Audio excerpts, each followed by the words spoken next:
મહેસાણામાં પૂર્વ નાયબ મુખ્યમંત્રી નીતિનભાઈ પટેલનું નિવેદન ઓમકાર સેવા મિશન ચેરિટેબલ ટ્રસ્ટની સાધારણ સભામાં નિવેદન આપવામાં આવ્યું છે। જણાવ્યું છે કે હિન્દુઓ ઘટતા જઈ રહ્યા છે, આપણામાં વિભાજન છે। છેલ્લા 30 થી 40 વર્ષથી આપણે ઘટતા જઈએ છીએ।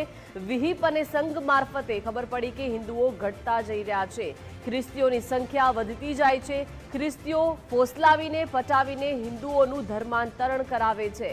ખ્રિસ્તીઓ અને મુસ્લિમોનું લક્ષ્ય એક જ છે, હિન્દુઓને ઓછા કરવા, હિન્દુઓ પર વર્ચસ્વ જમાવવા ખ્રિસ્તી મિશનરીનો કામ કરે છે અને ખ્રિસ્તી મિશનરીઓ ખૂબ જ ચાલાકીથી ધર્મ પરિવર્તન કરાવી રહ્યા છે। કપડાં આપે છે, ભણાવે છે, દવાખાના ખોલે, હોસ્ટેલો ખોલાવવાની પણ લાલચો આપીને ધર્મ પરિવર્તન કરી રહ્યા છે। ખ્રિસ્તીઓ લાલચ આપે છે, મુસ્લિમો હિંસક રીતે તેમનું કામ કરે છે। ખ્રિસ્તીઓ અને મુસ્લિમોને એક સાથે જોડવાની જરૂર નથી તેવી પણ વાત તેમણે કરી છે અને સાથે જ કહ્યું છે કે મુસ્લિમો એ આતંકીઓનો અને દેશદ્રોહીનો પક્ષદળ છે અને આ નિવેદન આપ્યું છે।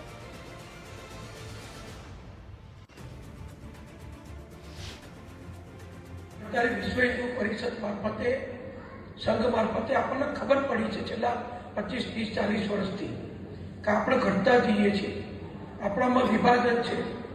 ખ્રિસ્તીઓની સંખ્યા વધતી જાય છે, વસ્તી વધતી જાય છે। મુસલમાનો વળી એક જુદો વિષય છે। ખ્રિસ્તીના મુસલમાનના વિષયને બહુ સીધો સંપર્ક કરવાની, જોડવાની બહુ જરૂર નથી। બે અલગ વિષયો છે। એક આતંકવાદીઓનો પક્ષધર છે, દેશદ્રોહીઓનો પક્ષધર છે, હિંસક લોકોનો પક્ષધર છે અને એક ફોસલાઈ હાથ ફેરવી પટાઈ અને ધર્માંતર કરાવનારા લોકો છે। બેનું લક્ષ્ય તો એક જ છે કે હિન્દુઓ ઓછા કરવા, હિન્દુ ધર્મ ઉપર આપણે વર્ચસ્વ જમાવવું। આ વર્ચસ્વ જમાવવા ક્રિશ્ચિયન મિશનરી એ બહુ સિફતપૂર્વક, બહુ સલુકાઈથી એ ધર્મ પરિવર્તનનું કામ કરે છે।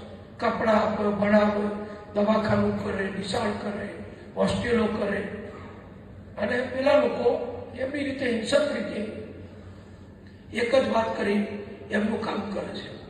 એટલે બે પરિબળો સામે લડવાનું છે, પણ બે પરિબળો સામે લડવાની સ્ટ્રેટેજી મારી દ્રષ્ટિએ, હું બહુ મોટો અભ્યાસ ચિંતક નથી, પણ સામાન્ય બુદ્ધિથી કહું છું કે બેની સામે લડવાની આપણી સ્ટ્રેટેજી જુદી હોઈ શકે।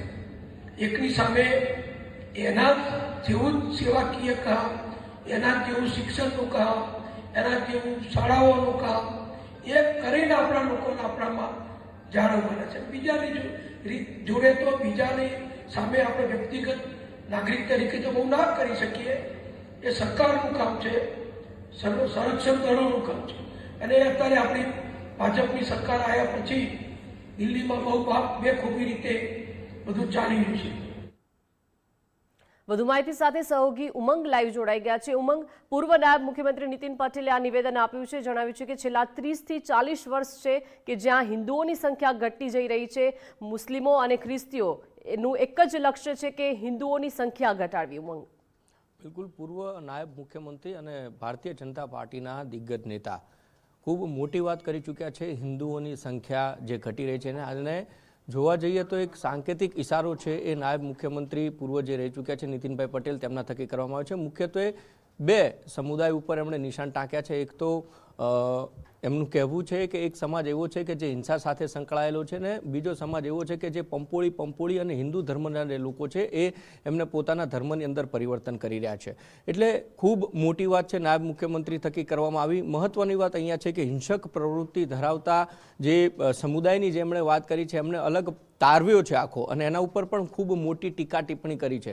બીજો એક સમુદાય કે દક્ષિણ ગુજરાતની અંદર આપણે જોઈએ તો મોટા તેમના ધર્મસ્થાનો બનાવી દીધા છે, ત્યાં સભાઓ થઈ રહી છે, ત્યાં આગળ પણ ધર્મ પરિવર્તન કરાવવા માટે એ સમુદાય છે એનકેન પ્રકારે તમામ પ્રયત્નો છે કરી રહ્યા છે અને કેટલાય લોકો એ સમુદાયની અંદર હિન્દુ ધર્મમાંથી પોતાનું ધર્મ પરિવર્તન કરી અને સમુદાયની અંદર જોડાઈ પણ રહ્યા છે।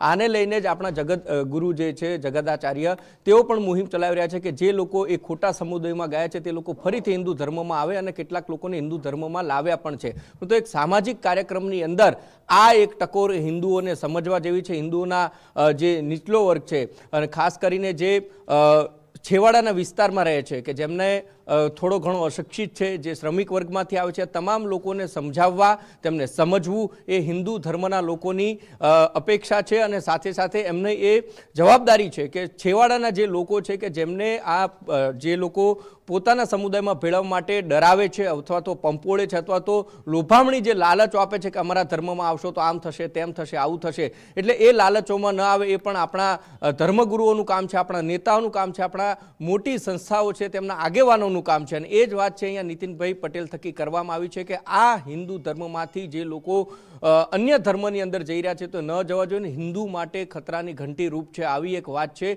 એ કરવામાં આવી છે.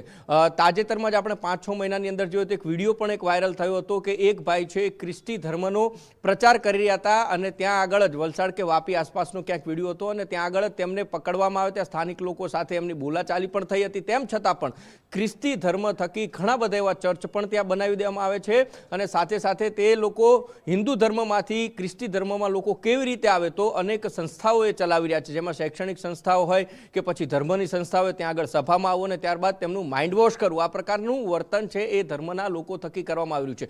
નીતિનભાઈ પટેલે એ વાત પણ ટાંકી કે સંઘ અને VHP એટલે કે વિશ્વ હિન્દુ પરિષદ થકી આપણને ખબર પડી રહી છે કે આવી હરકતો હિન્દુ ધર્મ ઉપર થઈ રહી છે જે ખતરારૂપ છે અને એ જો અત્યારે આપણે નહીં સમજીએ તો આપણે જે હિન્દુ ધર્મની જે સંખ્યા ઘટી રહી છે તો આ અન્ય જે બીજા ધર્મો છે કે જેમની મનસા એ છે કે હિન્દુ ધર્મની સંખ્યા ઘટે અને આવનારું ભવિષ્ય કદાચ હિન્દુ ધર્મ માટે જો આ જ પ્રકારે વર્તન થતું રહે તો નીતિનભાઈ પટેલનું કહેવું છે કે આ એક ખતરો ઊભો થઈ શકે છે.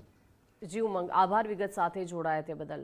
એટલે કે આ બે સમુદાય કે જેમનું એક જ લક્ષ્ય છે હિન્દુઓની સંખ્યા ઘટાડવી, ખ્રિસ્તીઓને મુસ્લિમો એક સાથે નથી તેવું પણ તેમણે ઉલ્લેખ કર્યો છે, એક સાથે જોડવાની જરૂર નથી તેવી પણ તેમણે આ નિવેદનમાં ઉલ્લેખ કર્યો છે. મુસ્લિમોએ આતંકીઓને અને દેશદ્રોહીનો પક્ષદળ છે તેવી પણ વાત કરી છે. તો મહેસાણામાં પૂર્વ નાયબ મુખ્યમંત્રી નીતિનભાઈ પટેલનું નિવેદન ઓમકાર સેવા મિશન ચેરિટેબલ ટ્રસ્ટની સાધારણ સભામાં નિવેદન આપવામાં આવ્યું છે. જણાવ્યું છે કે મારો અનુભવ છે આદિવાસીઓ નાજુક અને ભોળા હોય છે, આદિવાસીઓને જેટલા પ્રેમથી રાખીએ એટલા રહેશે. એવું નથી કે સ્કૂટર કે મોપેડ લઈ આપીએ એટલે આપણા થઈ જશે. 30 વર્ષથી ભાજપની સરકાર આદિવાસીઓ માટે બજેટ ફાળવી છે અને ગરીબ કલ્યાણ મેળા, શાળા પ્રવેશોત્સવ સહિતની યોજનાઓ છે. આદિવાસીઓ માટે જે થાય તે તમામ કરીએ છીએ તેવી પણ વાત તેમણે કરી.